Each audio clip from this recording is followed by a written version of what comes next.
Hey folks, this is a quick special edition Super J Business Hour.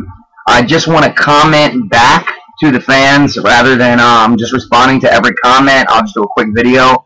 And what I would like to say is I see there's a lot of haters out there drinking their haterade.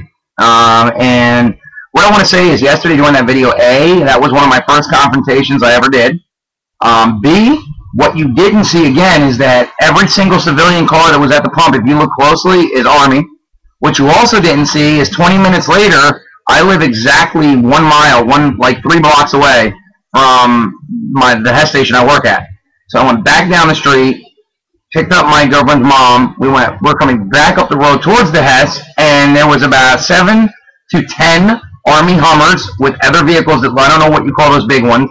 They were coming down the street. And when we were passing the Hess station, there was a full busload of Army guys getting off again.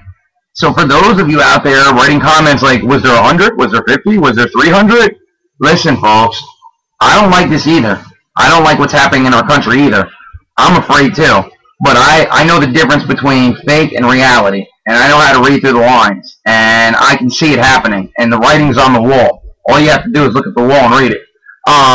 Something is happening, and it's bad. And when they won't tell you, and don't send me email saying or comments saying, well, it's military, they don't have to. Why don't they have to tell us? We pay them. I kill myself for less than $8 an hour, and they take taxes out to pay these guys' salary. They can make a comment. Well, we're doing a training exercise today for whatever. You know, they don't have to get into detail. They could have just made it simple. Well, but they act shady, and then training, no comment, no comment, no comment. Because they're doing something wrong. And those that do wrong do it in darkness and hide. Those that have nothing to hide and doing the right thing are in light and have no problem verbalizing like, look, this is what we're doing. So there was something going on. Now here's what gets even scarier. Since all you doubters out there, let me address this. I got an email from one guy saying that they did the same thing yesterday in Massachusetts, and I got another one saying they were doing the same thing in Seattle. So I would go on to assume, which could make an ass out of you and me, but I would go on to assume that they were probably doing this everywhere. So this must have been a mass military, whatever, coup. You know, something's going on. They're getting them ready. I don't know if they're getting ready to go over and start another war, if they're coming to get us, or what's going on. But obviously something is going on, and there is absolutely no transparency in things that the Army is doing, and this is where our problem is. This is where our problem is. The government has no trend. They're lying. They're not telling us what's happening. Army lying, not telling us what's happening. Everything is in the toilet, and we need to retrieve our country from the toilet, wring it out, dry it off, hang it up, and start over. And we can do that by getting Ron Paul in as president, which I doubt will happen because, again, the same people that own our country and own our presidents and own our government own the mainstream media. And mainstream media ignores Ron Paul and doesn't let anybody know about him.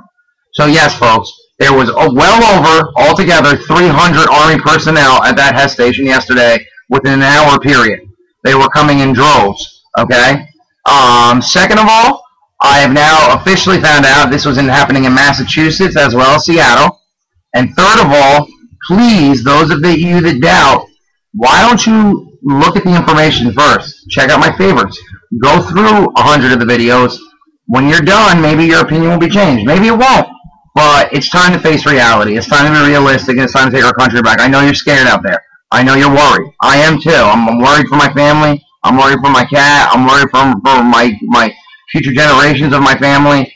But the worst thing to do is to turn a blind eye. It's almost like an alcoholic or drug addict. You keep turning a blind eye and peeking, but you say, okay, well, they'll be all right. They'll stop. It won't get worse. It won't get worse. But meanwhile, back here, it's getting worse and worse and worse and worse and worse and worse until, bang, it's too late. Folks, let's wake up. It's not too late. We still have our country. We still have weapons. We still have voices. We still have peaceful protests. We still have the ability to take our government back. So now we need to do that. Let's all reach out together. Let's say good morning to your neighbor. Talk to your family. Tell them the truth. Send this video to everyone you know. Send this video to anyone you don't know. It's time to get the information out. It's time to get this Infowars started. It's time to stick together. Subscribe to my channel. I'll subscribe to yours. Friend, like this video. Do whatever you need to do, but let's get this information out. Again, this was a quick special edition Super J Business Hour. I thank everybody for tuning in. Check out all my uploads. Check out my favorites list. I do have a couple Alex Jones shows in my playlist. I'm still pretty new at this computer thing, so I'm trying to do the best I can to get the shows up and do whatever I can. In the meantime, I will get my newspapers like always tonight, and we will be back tomorrow for another edition of Super J Business Hour. Peace in the Middle East, peace everywhere, peace in America, peace in the world. And again, I will end with my favorite saying. Why stand on a silent platform? Fight the war. F the norm. This is Super J Business. I'm out.